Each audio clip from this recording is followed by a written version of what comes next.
안녕하세요, 박재현입니다. 추석을 맞아서 추석을 끝났죠. 추석 지나가면서 끝장 토크를 좀 준비했는데요. 먼저 오늘은 세 분을 좀 모셨습니다. 함께하실 분들 소개해드리면서 시작하도록 하죠. 와우넷 이동근, 조일교, 김동엽 파트너와 함께하도록 하겠습니다. 안녕하십니까? 네, 안녕하세요.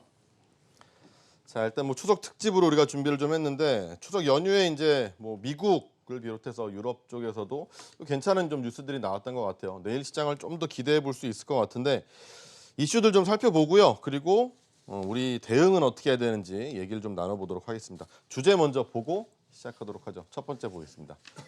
자, 유럽 중앙은행 부양책 발표. 유럽은 환호, 우리는 이라는 이야기로 해보죠. ECB 유럽 중앙은행에서 일단은 부양책을 발표를 했어요. 발표하고 나서 유럽은 환호를 보냈고 미국도 괜찮았어요. 아주 강력하게 오르진 않았지만 괜찮았습니다. 그야말로. 자, 그렇다면은 우리 시장에는 어떻게 될 것인가인데 먼저 한 가지를 좀 여쭤보고 싶어요. 세 분한테.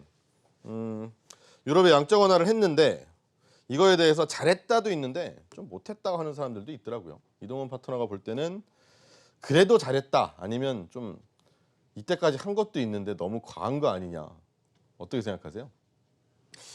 한쪽은 조금 강한 부분도 있고 또 한쪽은 조금 약한 부분도 있고 일전에 한번 이 내용을 한번 제가 하면서 추석 들어가기 전이었죠. 그때 이제 유럽 쪽에서 금리 인하할 거냐 말 거냐 이런 얘기를 가지고 한번 토의를 한 적이 있는데 그때 금리 인하는 안 할 것 같고 아마 LTRO나 S&P 쪽에서 나올 것 같다. 네네. 이렇게 예상을 했는데 조금 뒤집어졌습니다. 이게 금리 인하가 0.5% 정도 나왔습니다. 원래 이제 예금 금리가 0.4 정도니까 추가적으로 금리 인하를 하게 되면 아마 유로존 쪽에서 대응할 수 있는 능력이 조금 부재할 수 있다. 그렇기 때문에 장기 대출 프로그램의 확대라든지 안 그러면은 자산 매입 프로그램을 또 조금 더 나올 가능성이 있다. 이렇게 봤었는데 오히려 이제 마리오 드라기가 퇴임을 하면서 0.1% 정도 예금 금리 인하를 발표했고 그다음에 이제 자산 매입을 11월 달부터죠. 200억 불 정도 이렇게 나왔는데 자산 매입 부분에 대해서는 조금 약하다라는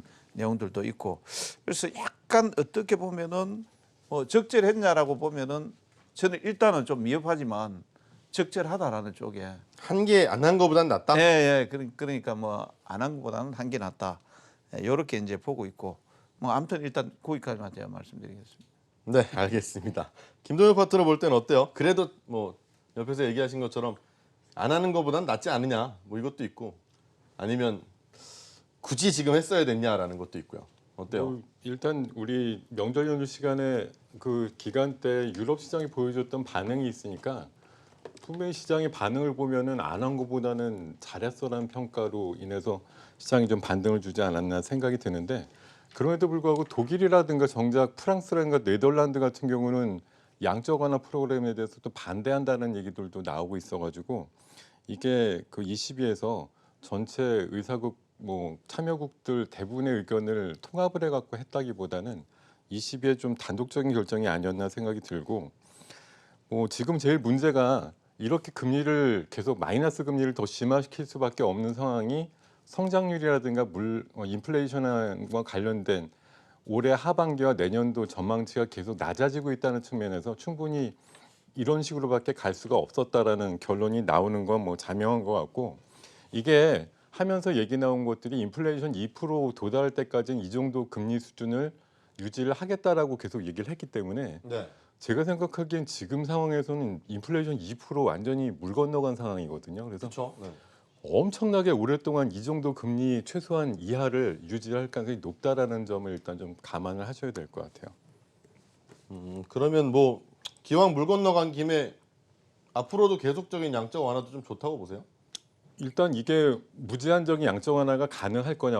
아까 이동근 대표님이 말씀해 주신 것처럼 자산 매입 할래도 할 채권이 있느냐를 좀 네, 나중에 그렇죠. 그 따져봐야 얘기 될 있더라고요. 그런 네. 상황일 것 같긴 한데 어찌됐든 가동을 하겠다는 것 자체는 경제 성장률과 인플레이션이 떨어지는 상황에서는 어쩔 수 없는 선택이었다는 측면에서 봤을 때 하반기 느지막하게 브렉시트와 관련된 이슈가 또 한 번 불거졌을 때 나올 수 있는 이유 쪽의 파장이라든가 이런 것들을 선제적으로 좀 막기 위해서라도 금리 인하를 통해 가지고 경기가 떨어지는 걸 좀 억제하는 그런 정책은 불가피하게 할 수밖에 없었다 이런 결론을 내겠습니다. 네, 알겠습니다.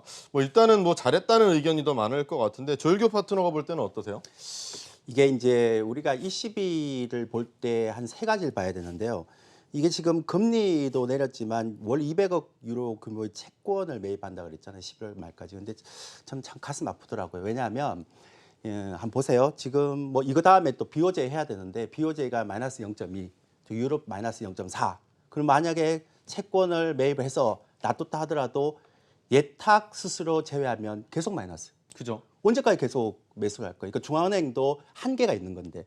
그 다음에 최근에 그 독일의 산업 생산 굉장히 안 좋았고 2분기 실적 되게 그 성장률 되게 안 좋았다 그랬는데 7월달 독일의 수출 보면 700억 불 흑자로 들어왔었어요. 그러니까 네. 독일이 꺾이지 않으면 안 되는 건데 독일이 약간 바닥에서 치고 있거든요. 그러니까 지금 ECB에서 이런 양적 그러니까 이런 어떤 그 양적 완화를 한다 하더라도 금리는 일단 끝난 것 같고요. 제가 또 BOJ 일본이나 유럽은 효과 없는 것 같고요. 마이너스 금리에서 뭐 더 어떻게 하겠습니까? 그리고 채권도요. 지금 형태에서 보면 중앙은행이 할 수 있는 영향력은 크게 없다. 그래서 잭슨홀에서 파월이 뭐라고 얘기했는가 하면 연설할 때 모든 중앙은행이 몰렸을 때 그 주제가 뭐냐면 제가 이 그 챌린지 포 머니터리 팔러시라고 했잖아요. 그러니까 통화 정책에 대한 도전이라고 얘기했던 것처럼 중앙은행이 가지고 있는 한계 이런 것들이 여실히 보여준다. 근데 안 할 수는 없죠. 왜? 이거 안 하면 경기가 더 나빠지니까. 그러니까 저는 ECB가 이렇게 하는 거는 그냥 아까 김동연 대표님 얘기했던 것처럼 막는 수준이지 이거를 뭐 굉장히 경기를 다시 돌리기 위한 그런 과정은 아니다. 그래서 뭐 한 50대 50 정도로만 얘기하는 게 맞다라고 보겠습니다. 지금 그 유로적 산업 생산 지수하고 독일 소비자 물가 지수하고 이런 것도 지금 상당히 좀 둔화가 된 상태거든요. 네, 그렇죠. 지난번에 이제 제가 그 토의를 할 때 이런 말씀드렸습니다. 독일 같은 경우는 균형 예산을 상당히 이제 중요하게 여긴다라고 했는데 GDP의 0.35% 정도까지 재정 익절을 허용한다 이렇게 했는데 그거를 독일 재무장관이 포기를 하겠다라는 내용을 했을 때 그렇죠. 바꿨죠. 사실상 이제 뭐 유럽의 심장이라고 할 수 있는 독일 아닙니까? 이게 독일이 그 정도 나왔으면은 경기가 좀 심각하다라고 보고 있는 것 같고요. 여기에 이제 뭐 이번에 이제 마리오 드라기 총재가 퇴임을 하면서 뭐 어떻게 보면은 본인 입장에서는 이게 경기를 살 수 있다라는 어떤 대책이라고 봤을 거 아닙니까? 그러니까 선물을 던졌다라고 볼 수도 있겠고 여기에 또 미국이라든지 중국이라든지 각국의 이제 그 통화 정책 기관들 쪽에서 금리를 지금 뭐 미중 무역 분쟁을 핑계로 해서 계속 이제 인하하려는 어떤 조짐들을 보이고 있으니까 유로존 쪽에서 선제적인 조치를 하지 않았나 이렇게 보고 있고 저는 뭐 이 부분이 국내 시장 쪽에서는 일단 뭐 긍정적인 영향이 저는 될 것이다 이렇게 보고 있습니다. 근데 뭐 걱정이 있는 것들 이야기를 좀 들어봤더니 최근에 뭐 독일도 그랬고 금리가 이제 너무 떨어지니까 너무 떨어져서 뭐 사실 채권 금리도 마이너스를 찍어버리고 이래서 그러면은 가격이 올라간다는 얘기잖아요. 그래서 자금 자체가 채권으로 그렇지 않아도 막 쏟아져 들어가고 있는데 금리 인하를 해버리면 더 들어가는 거 아니냐. 그러면 안전자산으로 쏠리는 게 더 빨라지면 어떡하지? 라는 생각을 하는 것도 있거든요. 분명히. 뭐 독일의 바이트만 총재도 관련해서 좀 우려 섞인 이야기를 좀 했었는데 뭐 김동현 파트너한테 가볼까요? 네. 이런 우려에 대해서는 좀 어떻게 생각하세요? 안전자산으로 쏠림이 좀 빨라지는 거 아니냐에 대한 두려움? 충분히 그럴 수 있죠. 지금 금리 인하라는 부분을 왜 했느냐라고 하는 부분에 있어서 근본적인 해서, 그러니까 금리 인하를 해가지고 돈이 풀리고 뭐 EU라든가 EU 통화라든가 이런 부분이 약화가 돼가지고 나올 수 있는 뭐 무역 수지에 약간 이로우면 이런 것들을 감안하더라도 근본적으로 경제가 지금 안 된다는 거 아니야 한마디로? 그렇죠. 그런 상황이 더 심화되는 거고 그럴수록 극약 처방이라 그래서 일종의 뭐 주사 맞는 식으로 해서 계속 금리를 더 내리는 극약 처방 쪽으로 간다고 했을 때 안전자산 쪽으로의 회기라든가 그런 것 쪽을 찾아보는 노력 또한 또 그만큼 스피드가 높아질 수밖에 없다라는 그런 결론이 나와서 지금 미국도 마찬가지고 뭐 우리나라도 이런 상황을 보면은 또 뭐 연말 되기 전에 한 번쯤 금리 인하를 하지 않을까 싶지만 지금 잠깐 뭐 이번 주말쯤에 잠깐 주춤되긴 했어도 금리 뭐 금과 관련된 어떤 그 상방의 어떤 방향성 자체가 계속 또 속도를 낼 가능성이 높다라고 보실 수가 있죠. 그러면 시장에는 좀 부담이 될 수 있지 않을까요? 시장은 사실 지금은 마치 글쎄요, 뭐 표현이 조금 격할지 모르겠는데 마치 프로포폴을 맞아가지고도 잠깐 기분이 좋은지는 모르겠는데 네. 5분 뒤면 바로 깨거든요. 그런 상황 같은 것들이 좀 나올 수 있다고 생각합니다. 그래요? 네, 굉장히 좀 부정적인 이야기로 저는 갑자기 들려가지고 좀 걱정이 되는데 절교 파트너가 볼 때는 좀 전에 우리 했던 얘기 어떻게 보세요? 그 안전자산 쪽으로 쏠리는 거에 대한 두려움? 제가 두 번째 주제가 패드 얘기예요. 네네. 근데 패드 얘기하면서 안전자산 얘기를 좀 해드리면 아마 지금 얘기했던 질문에 대한 부분들이 사사히 변할 것이다라고 저는 생각하고 있는데 일단 기본적으로는 제가 볼 때는 그 패드의 움직임에 따라서 아마 유럽도 안전자산, 유럽뿐만 아니라 뭐 전 글로벌 시장의 안전자산이 흐름이 좀 저는 바뀔 수 있다 이렇게 얘기를 할게요. 오히려? 예, 그래서 제가 좀 이따가요. 저는 어차피 ECB 쪽은 제가 시간을 많이 안 쓰고요. 좀 이따가. 예, 패드 쪽을 얘기하면서 안전자산을 같이 얘기해 드릴게요. 그리고 제가 오늘 여기서 얘기하는 얘기를 좀 드리면 지금부터 제 패드 얘기뿐만 아니라 미중 무역 전쟁의 중국까지 상황에서 얘기했던 거는 그 언론에서 얘기하지 않는 네. 좀 새로운 부분들을 제가 말씀드릴 테니까 좀 이따 그러면 혹시 기억해놨다가 다른 의견이 있으면 언제든 저한테 좀 질문 좀 해주시기 바라겠습니다. 예. 네, 기억해놨다가 다음 주제가 그거니까 그때 한번 보도록 하고요. 그러면 아까 뭐 조일교 파트너가 얘기하다가 중간에 살짝 나왔는데 뭐 BOJ도 하고 뭐 그러니까 일본 은행이죠. BOJ도 양적 완화 쪽으로 또 한다 그러고 이러니까 환율 전쟁이라고 우리가 소위 표현을 좀 하죠. 다들 자기네 통화 약하게 만들어가지고 수출 좀 해보려고 막 이런 게 있는데 대한민국은 뭐 어쩔 수 없이 기축통화를 안 갖고 있어서 어쩌면은 수혜를 받기는 어려울 것 같긴 한데 자 어떻게 보세요? 그래도 이 글로벌 환율 전쟁이 만약에 좀 이제 시작이죠. 시작이 된다면 대한민국 증시에 미칠 영향 어떻게 보시나 이동훈 파트너는? 아무래도 이제 힘이 약한 우리나라니까 네. 조금 어려울 수가 있겠죠. 뭐 앞에 이제 그 김동엽 파트너께서도 아주 적절한 표현 프로포폴을 맞아가지고 잠시 좀 기분이 좋고 깨고 나면은 안 좋을 것 같다. 그런데 이제 지금은 그런 것 같아요. 시장 자체가 프로포폴을 맞기를 원하는 것 같다. 지속적으로 맞을 수는 없을까요? 지속적으로 지금 아마 지금 트럼프 대통령의 말을 빌자면은 지속적으로 맞춰주겠다라는 얘기를 하는 그쵸, 것 같고요. 하는 것 같고 이제 거기에 이제 지금은 그렇습니다. 경기 자체가 워낙 안 좋으니까 경기에 온기를 좀 불어넣어 달라. 네. 라는 쪽으로 이해를 하는 게 좀 적절할 것 같습니다. 적절할 것 같고 그게 어느 수준에 넘었으면은 분명히 이렇게 아까 이제 다음에 이제 미국 시장하고 이런 거 이제 우리가 건들겠는데 미국 시장이 지금 뭐 더 올라갈까 말까라고 얘기하면 분명히 금리 인하 시장이 좋다라고 얘기를 했는데 나중에 조정이 나오면은 분명히 왜 조정 나왔냐고 얘기를 할 거거든요. 그죠? 예, 그러면은 그때 가서 얘기하는 내용들이 이제 시장이 반영되고 약간의 이제 나쁜 부정적인 측면을 보기 시작했다 이렇게 또 얘기를 할 거다 말입니다. 그렇죠. 뭐 귀에 걸면 귀걸이고. 예. 그러니까 이제 지금은 그렇습니다. 금리 인하를 통해서 경기를 살려달라. 그리고 유럽 쪽에서 아까 제가 좀 적절하다라고 표현을 말씀드리는 이유가 그래도 그나마 그런 내용들을 함으로 인해서 시장에 긍정적인 영향을 준다. 당분간은 이제 거기에 좀 포커스를 맞추자라는 겁니다. 그래서 뭐 포커스를 맞추자라고 하면 뭔가 좀 좋아 보이는데 약간 기대해야 될 수밖에 없는 예, 그런 상황이 좀. 그거라도 지난번에 제가 말씀드렸지만 이거라도 나와줘서 다행이다. 그래요. 뭐 단기적으로라도 이 단기적인 것들이 다음에 또 조금만 얹어주는 것들이 어쩌면 우리한테는 지금 가장 필요한 게 아닌가라는 생각도 드는데 김동엽 파트너가 볼 때 우리 환율 전쟁이 대한민국 증시에 미치는 영향 어찌 보시나요? 지금 방금 우리 이동근 대표님 말씀해 주신 대로 글로벌 단에서 전부 다 지금 자국의 통화를 약세로 만들어가지 그런 과정에 놓여 있거든요. 지금 굉장히 달러 인덱스 자체도 거의 고공행진인데도 불구하고 트럼프는 맨날 그 달러와 약세로 만들라고 지금 계속 윽박 지르고 있고 연준보로 금리 내리라고 마이너스 금리 만들라고 지금 빨리 요 며칠 빠졌어요. 그래도 달러가. 재촉이는 그런 상황이라서 근데 사실 우리나라 요 며칠 사이에 1,200원대 넘었다가 지금 1,190원대 초반으로 오히려 지금 80원 정도 되죠. 원화는 많이 또 며칠 사이에 강세가 됐어요. 물론 그게 그렇죠. 또 외국인들이 뭐 3일 정도 들어와서 그런 건지도 모르겠으나 요새 한두 달 보면 사실 환율 빠진다. 그러니까 원화가 약세가 되더라도 외국인들이 이렇게 나가지도 않았고 강세된다 그래서 뭐 그 연휴 마지막 날 같은 날 외국인들이 또 많이 사준 것도 아니기 때문에 네. 사실 환율하고 외국인 순매수 순매도랑 연관 상관관계는 좀 많이 낮아졌다는 생각이 들고요.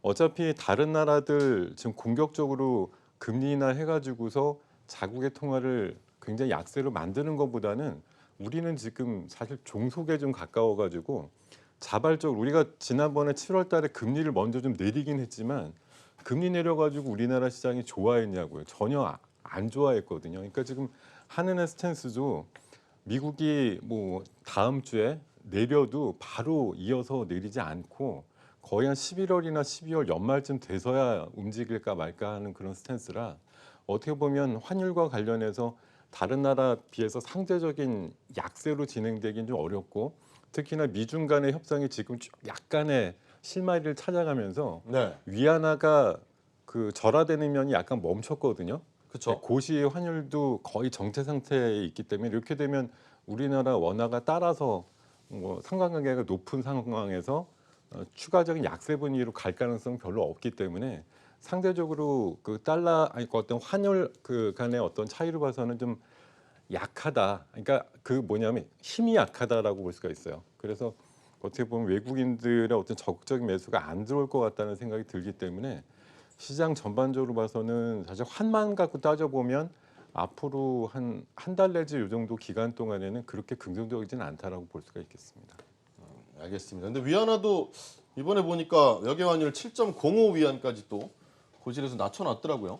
네. 그래서 이 정도면은 그러니까 뭐 그래프를 좀 보면 위안화가 뭐 어느 정도에서 다시 이제 강세로 돌아설 때 외국인들이 신흥국 자산에 좀 베팅을 하는 이런 흐름들도 있더라고요. 그러면은 그래도 조금 긍정적인 얘기를 아까 그래도 뭐 밝게 오늘 방송을 하자고 조일교 대표가 계속 그랬으니까 조일교 파트너 볼 때 좀 밝은 얘기 없나요? 아니 이거 밝진 않고 이거는 네. 팩트를 얘기해야 됩니다. 그러니까 우리가 그 환율 전쟁을 얘기했을 때 이제 우리나라 원화의 관계를 얘기하잖아요. 근데 이제 문제는 뭐냐면 가장 중요한 게 뭐냐면 예전에는 막 통화를 막 뿌렸을 때 환율이 좋아지고 나빠지고 이런 그러니까 통화 전쟁이라는 얘기도 있었는데 앞으로는 이제 그 펀더멘탈에 따라서 그 각국의 환율이 또 수렴하는 현상이 있을 겁니다. 제가 지금 우리나라 환율에 가장 중요한 게 이제 중국을 보고 있는데요. 중국의 작년에 외환 보유고가요 4조 달러였어요. 네. 근데 올해 지금 외환 보유고가 3조 1천억 달러예요. 많이 줄었네요. 이게 왜 줄었을까요? 제가 보기에는 작년에 6.9 위안에서 중국 정부가 계속 위안을 방어를 하니까 거기다 1조 달러 쓴 거예요. 네. 근데 갑자기 7 위안으로 확 이렇게 올라가 버렸죠. 그쵸. 이게 무슨 얘기인가 하면 중국 정부가 이제 위안화 방어가 안 된다는 거죠. 달러가 모자란다는 거죠. 그러면 우리가 4천억 불인데 중국 정부가 3조 1천억 달러면 우리나라보다 훨씬 더 많은데 뭐가 부족합니까? 지금 부채가 2조 달러인데요. 중국이 단기 부채가 1조 6천억 달러예요. 그리고 매년 중국이 원유 에너지를 들어오는 데 들어가는 돈이 6천억 달러예요.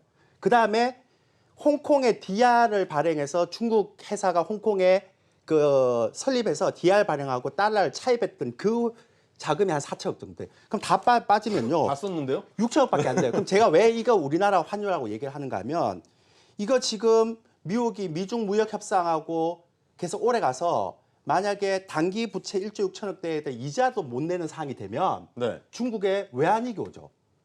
뭐 가능한 얘기죠. 그럼 네. 중국 외환위기 오면 당연히 우리나라 타격받죠. 그렇죠. 우리나라 타격받으면 실제로 우리나라 원화도 굉장히 환율도 급등하죠. 그죠? 중국 위안화도 급등하죠. 그러니까 지금 통화 전쟁을 얘기할 게 아니라 지금 이 펀더멘탈 얘기를 해야 되는 상황이고요. 아까 제가 네. ECB 얘기한다 그랬는데 안전자산 얘기한다 그랬잖아요. 이거 제가 패드 얘기할 때 또 얘기하겠지만 일단 이제는 앞으로 중국의 외환 보유고에 대한 부분을 굉장히 봐야 된다. 그래서 지금 미중 무역 협상에서 왜 중국이 굉장히 급하게 들어가는가 하면 이거 안 하면 빠르면 내년 하반기에 위험하거든요.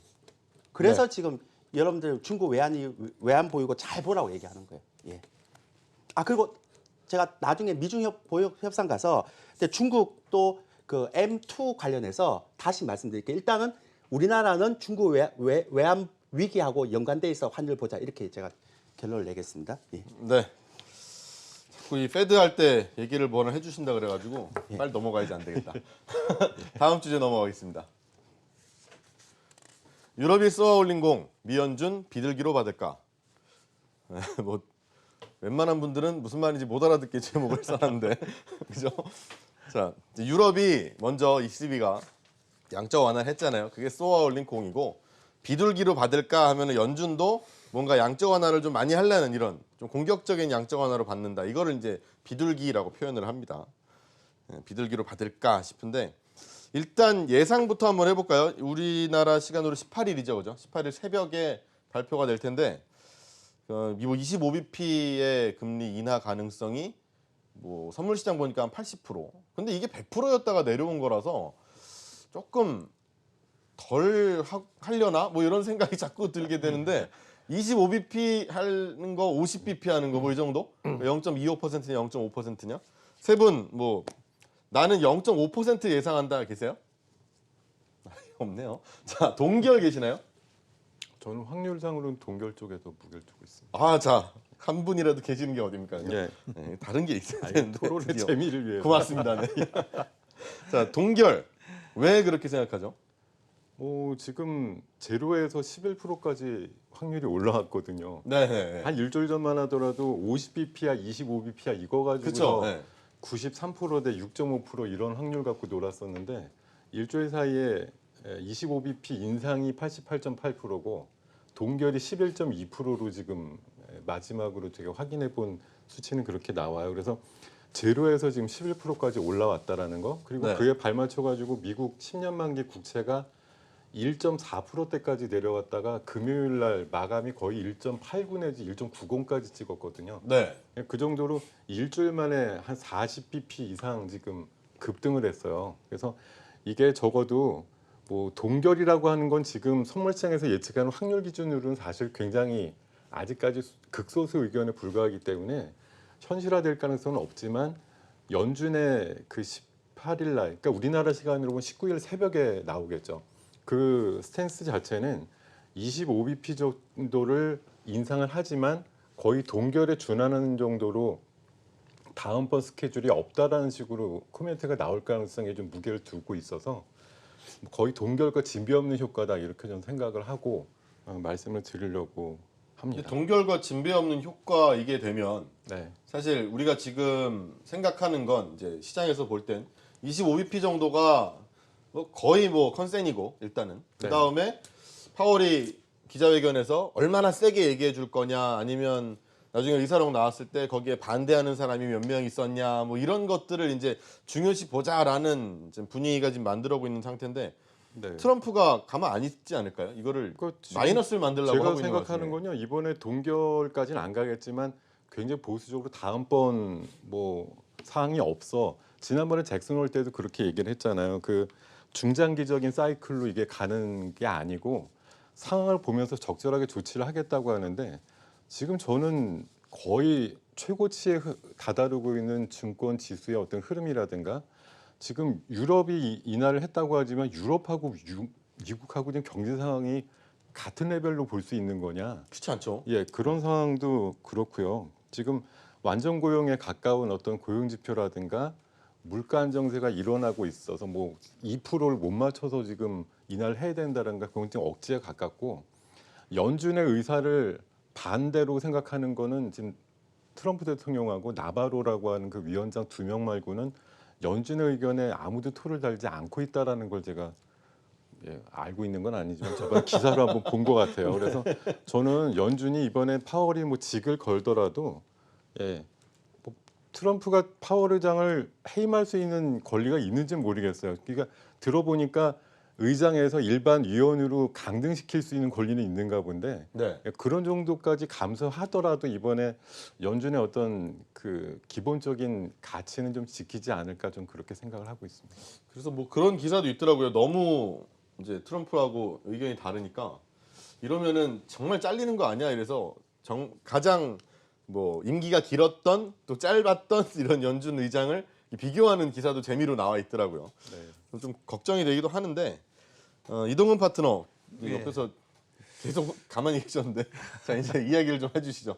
자, 어때요? 연준이 일단은 금리 인하는 한 25bp 정도까지는 기본적인 예상 정도는 하고 계시는 것 같은데 왜 그럴까요? 그게 지금 아까 이제 22의 금리 결정이 저는 사실 정치적인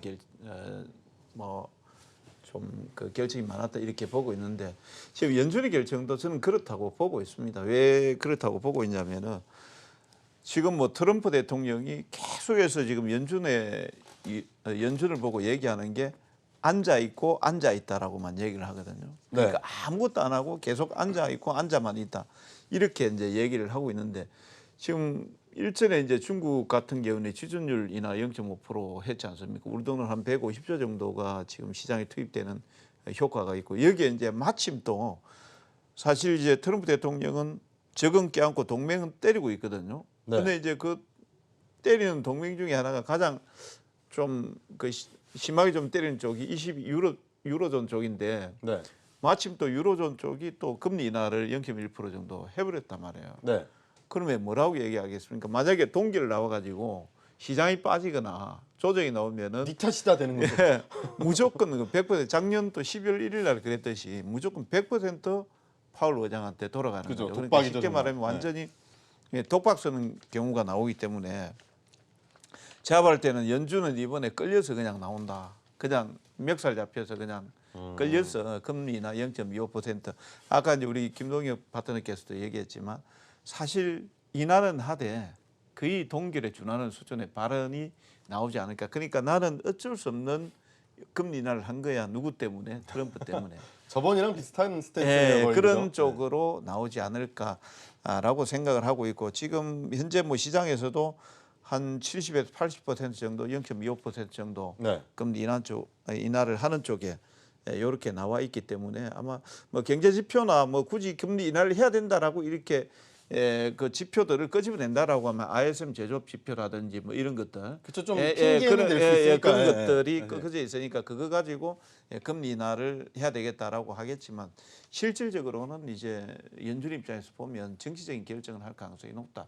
이렇게 보고 있습니다. 뭐 이 말이 딱 맞는 것 같아요. 뭔가 이 정치적인 결정이다라는 생각이 좀 들 것 같은데 뭐 핑계는 아까 얘기하신 것처럼 뭐 제조업 지표가 좀 떨어졌고 뭐 수축으로 오랜만에 갔으니까 금리 인하 한 번쯤은 해야 되는 거 아니냐라고 할 수도 있겠지만 결국은 그냥 멱살 잡혀 끌려 나와서 어쩔 수 없이 한 거니까 다음은 사실 할지 말지 모르겠는데요. 이런 식으로 기자회견을 이제 마무리 지으면 어쩌면 시장에는 조금 충격이 될지도 모르는 그렇지 않을까 싶은데 조일교 파트너 아까부터 이제 우리 페드 나올 때 무슨 얘기를 하나 해주신다 그랬는데 어떤 얘기인가요?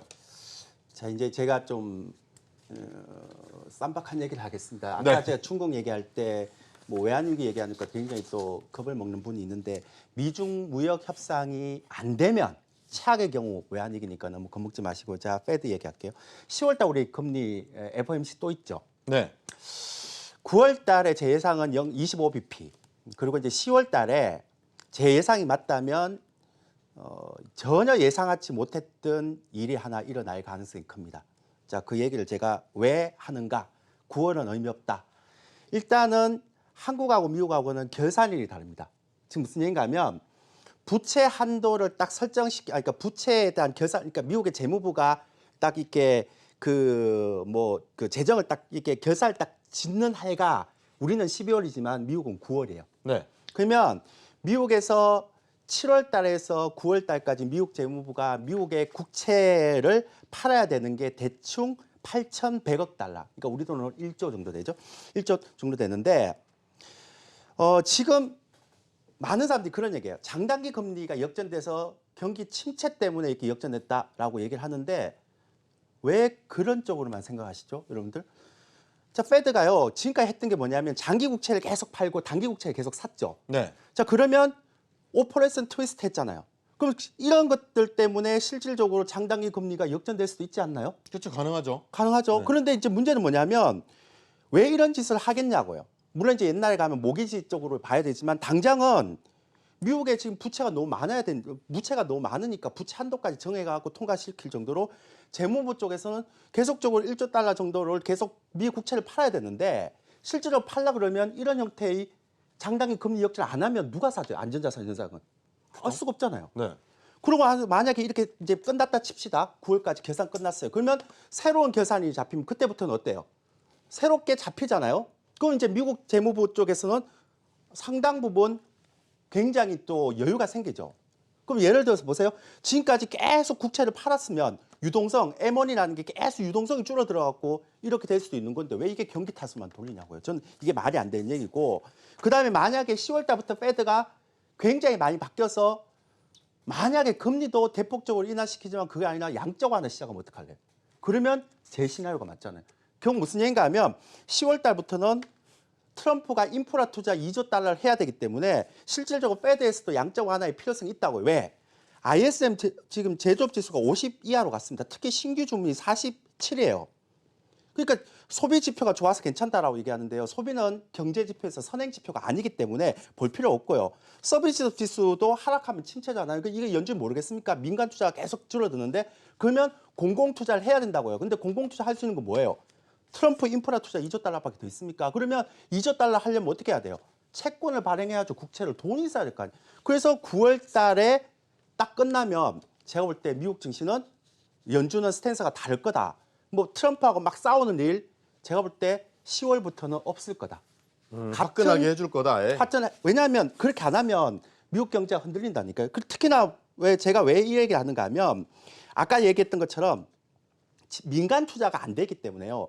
그 공공 투자를 실질적으로 투자를 하지 않으면 그 페드가 생각하는 이만큼의 어떤 흐름들은 못 간다고요. 그러니까 좋든 나쁘든 간에 민간 투자를 공공 투자를 해야 되고 트럼프 인프라를 해야 돼요. 그러면 트럼프 인프라 건설 다리 짚고 이런 거 한다고 해주겠습니까? 이건 나중에 종목 가서 얘기할게요. 그래서 저는 9월 달에 25bp, 10월 달부터는 굉장히 다른 양상이 벌어질 가능성이 있다. 화끈하게 아예. 그건 이제 주고 보고 해야 되지만 일단 다른 양상이 벌어질 수 있다 이렇게 보고 있습니다. 네, 알겠습니다. 그래요. 일단은 25bp 정도로 생각을 하시는데 오히려 나중에는 뭐 연준도 트럼프에 그렇게 반하지 않는 그런 정책을 필 수 있다라는 말을 해주셨는데 자 아무튼간 지금 금리 인하라는 거는 스탠스가 분명히 아까도 뭐 이동훈 파트너도 얘기를 했지만 분명히 이게 100%였는데 줄어들고 있다고요. 그러니까 명분이라는 거죠. 이게 세상이 어려워야 금리 인하라는 걸 하는 건데 아주 쉽게 얘기하자면 근데 미국과 중국의 이 무역 분쟁이라는 게 주말 지나면서 조금 이렇게 괜찮아지는 이런 양상이 살짝 있거든요. 그러면은 트럼프는 야 이거 마이너스까지 그냥 금리를 쭉쭉 빼줘라라고 얘기를 하는데 연준 입장에서는 그러기에는 니네가 너무 화해를 또 하고 있는 거 아니냐라고 하는 명분이 사라질 수 있다는 것도 분명히 있단 말이죠. 그러면 금리 인하를 만약에 안 한다고 한번 쳐볼까요? 안 한다고? 그러면은 어차피 명분이 없으니까 지금. 그러면은 우리나라에 미칠 영향은 좀 어떻게 될까요?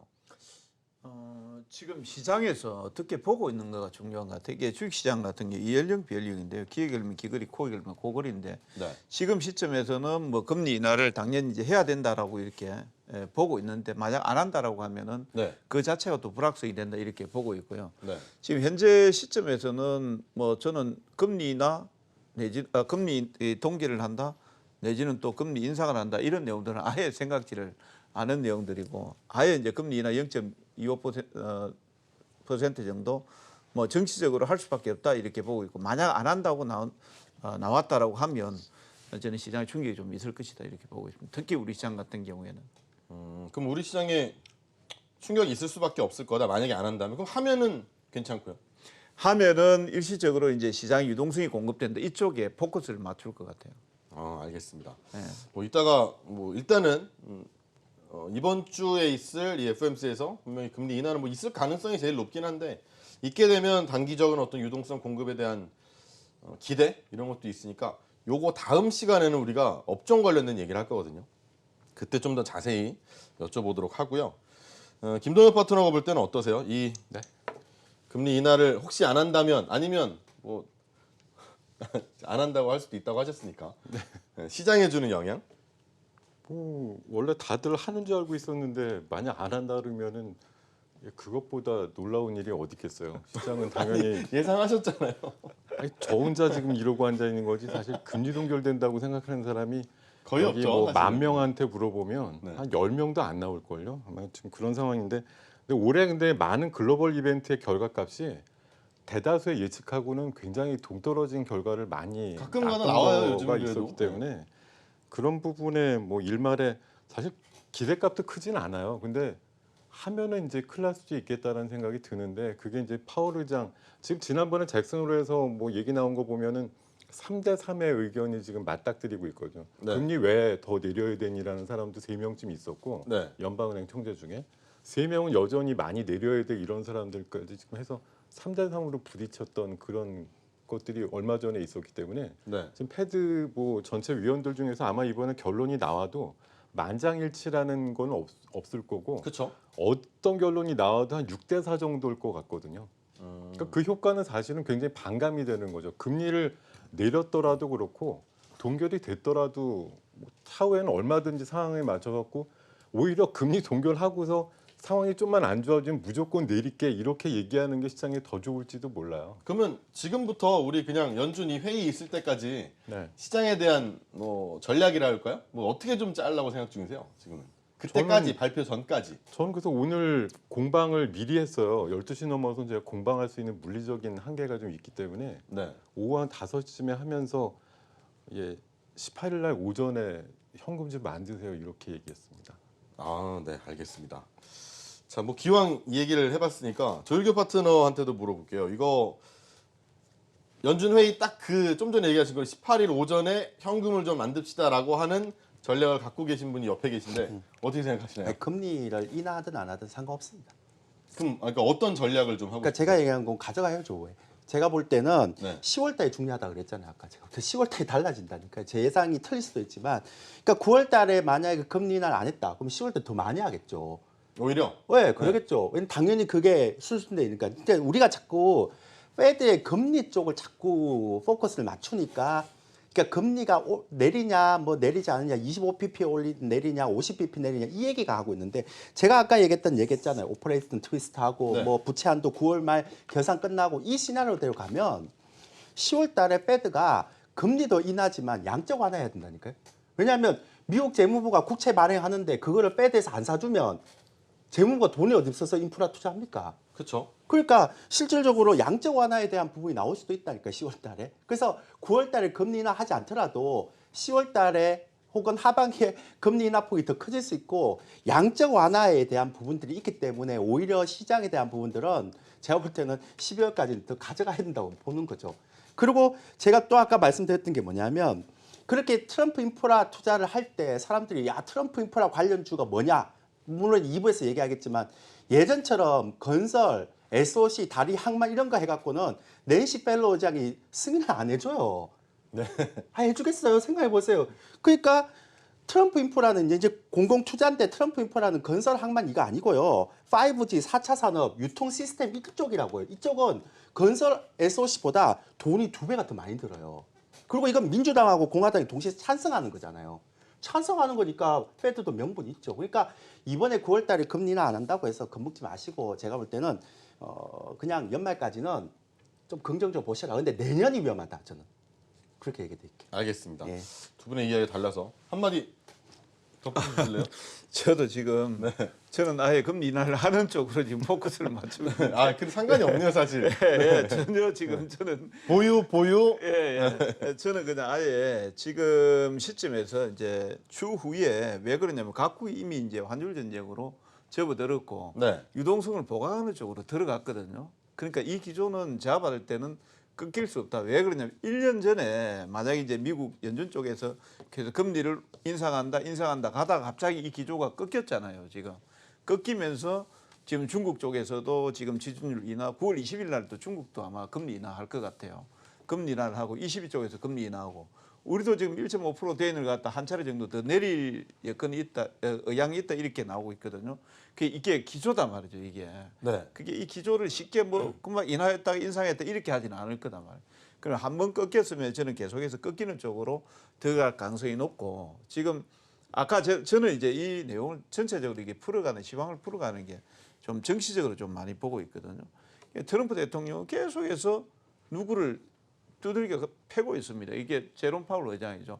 계속 앉아 있다 그래요. 두들겨 팬다니요. 예, 계속해서 때리고 있죠. 계속 금리 인하를 하라고. 네. 계속 인하를 하라고 지금 요구를 하고 있기 때문에 2에서 2.5%대 있는 거 아까 이제 우리 조일교 파트너께서도 얘기를 했지만 제가 볼 때는 뭐 이번에 0.25% 내리고 났는데 다른 데도 트럼프 대통령이 열을 거예요. 불만에 가득 찬 목소리로 그 정도밖에 못 내리냐고 계속 얘기할 거거든요. 그렇죠. 계속해서 압박을 하고 지금 연말 정도까지 지금 그 압박 강도는 아마 더 심해지리라고 생각을 하고 있습니다. 그렇기 때문에 기조 자체가 유동성을 보강하는 쪽이기 때문에 저는 사실 하루 이틀 흔들리는 거 별로 신경 안 쓰고 있습니다. 네, 알겠습니다. 외롭게 남겨주셨지만 그대로 두고 다음 주제로 넘어가겠습니다. 자, 세 번째 주제 보죠. 미중 잠정 합의 기대, 다우 상승 랠리, 우리는 상승 랠리라고 하기에 조금 부족하긴 한데 그래도 뭐 고점까지 막 거의 막 이런 말 해도 되나? 깔짝깔짝해요 정말. 그러고 있는데 계속 그래도 올라가는 추세 쪽에 쭉 있어가지고 우리도 좀 이렇게 같이 좀 가면 안 되나 이런 생각을 자꾸 갖게 되는데 이번에는 조일교 파트너한테 먼저 좀 가볼까요? 다우가 8일 연속 뭐 랠리, 그러니까 최근에 좀 많이 올라다가 우리 쉬는 동안 좀 이제 상승 비슷하게 좀 있었어요. 미증시가 더 갈까요? 더 가야 되는데 못 가면 월봉상 헤드앤숄더입니다. 네. 혹시 보시면 아시겠지만, 그러니까 가야 됩니다. 근데 이제 문제는 아까 중국 얘기했잖아요. 중국하고 미국하고 무역 협상이 되는데 이게 하려고 하는데 중국이 급하다니까. 아까 지금 외환 보유고 얘기했잖아요. 이거 장난 아니에요. 제가 중국에요. 우리 지난달에 중국 정부에서 대출 금리 인하시켰죠. 네. 욕 엄청 먹었어요.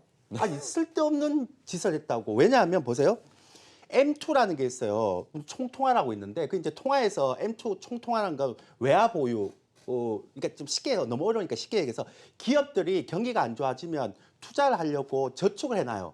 그 돈이요 작년에 10이었어요. 올해 0이에요. 뭔 얘기인가 하면 경기가 안 좋아지는데 기업들이 투자를 안 해요. 그렇죠. 투자를 안 하는데 대출금리 낮춘다고 대출 받나요? 안 받죠.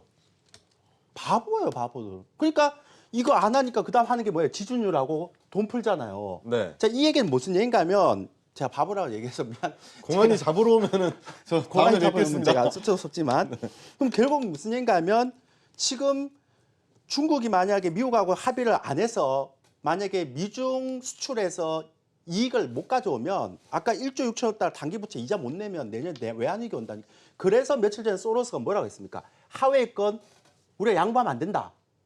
소로스가 누구예요? 헤지펀드 대가인데.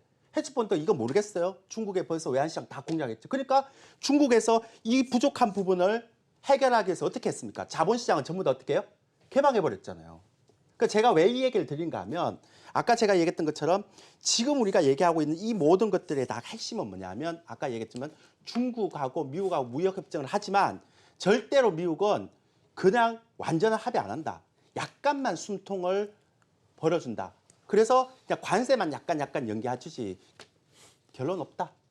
이게 제 얘기입니다. 알겠습니다. 네. 아까 갑자기 바보라 그러셔가지고 공안, 방송 끝나고 잡혀가실까 봐. 공안한테 좀 보호해 주세요. 자, 다음 이동훈 파트너한테 좀 가볼까요? 미증시 더 갈까요?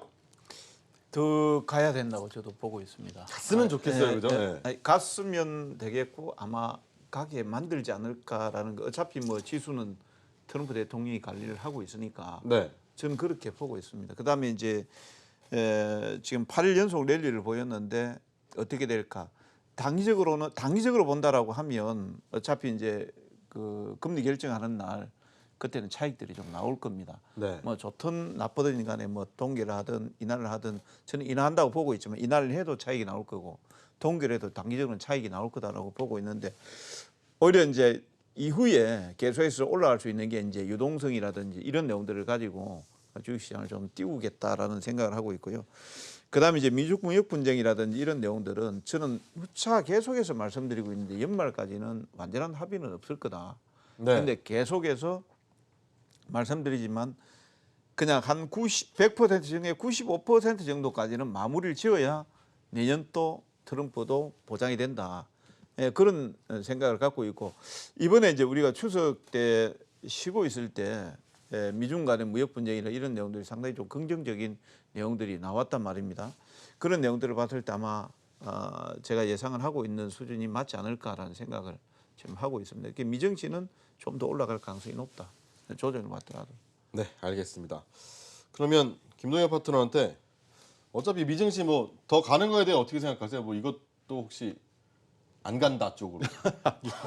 아니 방금 우리 이동근 대표님 말씀대로 지금 뭐 기업들이 잘해서 가는 것도 있지만 뭐 증시 지수 관리자가 있잖아요. 정치적인 트럼프라고. 이슈가 좀 이게 있는 것 저는 같긴 해요. 네. 트럼프가 재선이라고 하는 목표를 뭐 버리지 않는 이상은 네. 재선 기준 포인트가 다우 기준으로 3만 포인트 정도 생각을 하고 있거든요. 그래서 네. 그 선 정도까지는 내년 11월까지 유지를 해놓고 있어야 그래도 지금 현재 38%밖에 안 되는 지지율이 팽팽한 수준 정도까지는 근접이 될 거다라고 생각을 하고 있어서 뭐 어찌됐든 내려가는 거를 못 보는 어떤 성정이기 때문에 조정은 뭐 아까 말씀해주신 대로 금리가 인하가 되든 뭐 소수 의견대로 동결이 되든 그 부근쯤엔 차익 매물이 좀 나와가지고 며칠 숨고르기 한 다음에 다시 유동성이 부각된다라는 그런 차원으로 뭐 시장을 당연히 지금 트럼프가 3대 이슈 가지고서 이끌잖아. 연준의 금리 인하 이슈, 미중 간의 협상을 조금은 하여튼 전진시키는 이슈, 그리고 9월 말로 예정돼 있는 북미 간의 관계를 또 이게 지금 트럼프 재선의 3대 카드라고 저는 생각을 하고 있는데 네. 이게 지금 8월 초부터 한 달 반 동안 작동이 안 됐어요. 오히려 트럼프를 옥죄는 부메랑으로 지금 다가오고 있었는데 요걸 지금 우리 특히 연휴 기간 동안에 굉장히 승부수를 띄운 거죠. 중간 단계라도 합의를 할까? 아니 연준 보러는 마이너스 금리 쪽으로 더 윽박지르죠. 북미는 볼턴 해임시켜가지고서 그쵸. 어떻게든 새로운 계산법이요 이렇게 이제 제시를 하려고 하죠. 이런 것들이 연말 정도까지 강도를 조금 더 강화시킬 가능성이 높아요. 그렇게 보면 미국 지수나 또 우리나라 지수도 못 이기는 척하고 붐업이 될 수밖에 없다라는 결론을 갖고 있습니다. 저는 요거 네. 다음 주제까지 같이 해버릴게요, 그냥. 네. 다 추석 이후에 지수 전망이니까. 네, 아까 뭐 제가 괜찮습니다. 예. 제가 아까 얘기했던 것처럼 네. 그 우리 시장 제가 볼 때 2,200, 2,300 생각하고 있고요. 그다음에 아까 미국 시장 더 갈 것이냐 안 갈 것이냐 그것도 제가 다 답을 해버릴게요. 그 장단기 금리 역전 이후에 S&P 500의 평균 상승률이 데이터가 나온 게 있어요. 최근 네. 50년 동안. 제가 그러니까 장단기 금리가 역전이 된 이후 S&P 평균 상승률이에요. 3개월 평균이 2.53 같고요. 6개월이 4.87 같습니다. 이게 되게 재밌는 지표가 나오고 있습니다. 1년이 13.48. 그러니까 1년 동안은 13.48 같고 3개월 동안 2.53 같습니다. 2년 동안 14.73 같고요. 3년 동안 16.41% 같습니다. 그러니까 간다는 거 맞죠? 근데 되게 재밌는 게 있어요. 3개월 동안 2.5%밖에 안 올랐어요. 6개월 동안은 4.8 올라갔어요. 1년 동안은 13% 올라갔어요. 그다음 2년 동안은 그러니까 누적한 게 14% 올라갔어요. 그러면 1년 동안 13% 올라갔고 그 1년하고 2년 동안은 2%밖에 안 올라간 게 되죠. 그 무슨 얘기인가 하면 1년 동안은 중앙은행들이 막 돈을 풀어서 땡길 수 있다. 근데 1년 지나면 그때부터는 중앙은행 힘없다. 그렇죠. 예. 이렇게 되는 거죠. 이게 50년 동안의 데이터예요.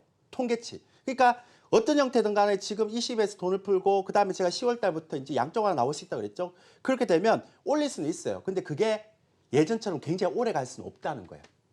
왜 오래 예전처럼 왜 오래 가지 않을까요? 사실 이 역전이라는 게 나오고 나면 네. 맞아요. 뭐 얘기하신 것처럼 이 뭐 양적 완화니 뭐나 이런 경기 부양에 대한 기대감도 있고 기대감도 있지만 진짜로 부양을 해버리니까 증시가 한번 뿜거든요. 근데 그거를 이제 얘기를 좀 이제 수치를 좀 불러주셨는데 왜 더 그때처럼 그때와 지금 왜 이렇게 달라졌을까요? 그럼? 왜 달라졌는가는 잭슨홀 연설에서 그 파월이 연설한 거 들어보면 알아요. 그러니까 왜냐하면 예전하고 지금하고는 중앙은행의 역할이 달라졌어요. 그러니까 통화 승수가 안 먹히는 거죠. 돈을 막 풀어도 실물로 안 가는 거죠. 그죠? 예. 그러니까 다 은행에 그냥 재어버리거나 안전자산으로 다 그냥 쏘여버리는 거죠. 그러니까 예전처럼 그런 형태가 안 되는 거죠. 그래서 요즘 시대가 뭐라 그럽니까? 뉴 노멀 시대라고 하잖아요. 네. 아니 독일 국채가 이렇게 되는 게 지금까지 본 적 있나요? 없죠. 0.7 마이너스 뭐 이럴 거예요 지금. 그러니까, 마이너스 0.7. 그러니까 제가 얘기했던 당연한 거예요 이거는. 그러니까 이건 어떻게 보면 제가 좀 이런 표현 쓰는지 모르겠지만 중앙은행들이 실물을 올려야 되는데 자산 가격만 계속 올린 거예요. 그러니까 자산 가격만 왜냐하면 자산 가격이 떨어져버리면 실물에 R의 공포가 오니까. 그러니까 이런 것 때문에 앞으로 계속 이렇게 갈 수밖에 없다고 생각하는 거죠. 그래서 저는 당분간은 안 떨어지지만 1년 이후에는 좀 걱정스럽다. 이게 제 견해고요. 아까 말씀드린 2,200, 2,300까지는 보는데 그 이상은 좀 힘들 것 같다. 그게 제 결론입니다. 저 뭐 역사적으로 있었던 일들이죠. 단기간에 이런 버블을 쌓아가는 것들. 예, 이 얘기를 해주신 것 같은데 사실 중간에 다른 얘기를 하나 물어볼 게 있었는데 까먹었습니까? 아니 여기 써 있어요. 근데 지금 뒤에 걸로 또 넘어가셔가지고 중간에 한 마디만 좀 물어볼게요. 근데 시간이 지금 없어가지고 다음에 더 얘기를 좀 더 해보도록 하고 우리 일단은 네, 온라인 공개 방송 얘기를 한번 하고 그 다음에 우리 어차피 다음 시간에 또 옵니다. 네, 그러니까 그때 시청하시면서 또 얘기를 듣도록 하고요. 먼저 이동훈 파트너가 오늘 밤 12시에 공개 방송 온라인에서 하시네요. 예, 무슨 내용 하실 건가요? 12시 하는데 네. 시장 전망하고 유망 섹터입니다. 지금 오늘 제가 자료를 엄청나게 준비를 했는데 네. 사실 그 입을 닫고 있습니다. 왜 닫고 계시죠? 아니 왜 나오신 거예요? 열심히 질문해 주세요. 그래서 방송 끝나고 나서 네. 제가 열심히 시장 전망하고 유망 섹터에 대해서 말씀을 드리겠습니다. 아까 이렇게 그렇잖아요. 리딩하실 때 뭐 이만큼 준비해 오셨는데 이거를 사실 이 방송에서 하려고 준비한 게 아니라 이 온라인 공개 특강을 통해서 하려고 준비하셨나 봐요. 네, 많은 분들 12시에 참여해 주시면 될 것 같고요. 저는 오늘 밤 12시에 유튜브로 라이브 방송을 합니다. 최근에 뭐 환율 조금 갑자기 뚝 떨어지니까 궁금하실 텐데 환율, 금리 그리고 폭탄에 대한 이야기를 한번 해볼까 해요. 그래서 한국 증시 얘기도 좀 해볼 테니까 오늘 밤 12시에 유튜브 박지현 머니클럽 구독하시고 들어오시면 되겠습니다. 조유교 파트너는 내일 공개 방송 내일이 있으신 아니라 17일 화요일인데 제가 잘못 얘기했네요. 예. 네, 17일이에요. 내일 네. 모레. 네, 화요일 날. 네, 화요일 날 오전 8시 30분부터 3시 30분인데 제가 잘못 얘기한 것 같아요. 그 우리 와원의 사이트 들어오시면 그날 공개 방송 화요일 날 하면 그때 들어오시면 될 것 같습니다. 네. 죄송합니다. 온라인 날짜 공개 잡으면. 방송이요. 예. 내일 모레입니다. 화요일 8시 30분부터 하니까요. 많은 참여 부탁드립니다.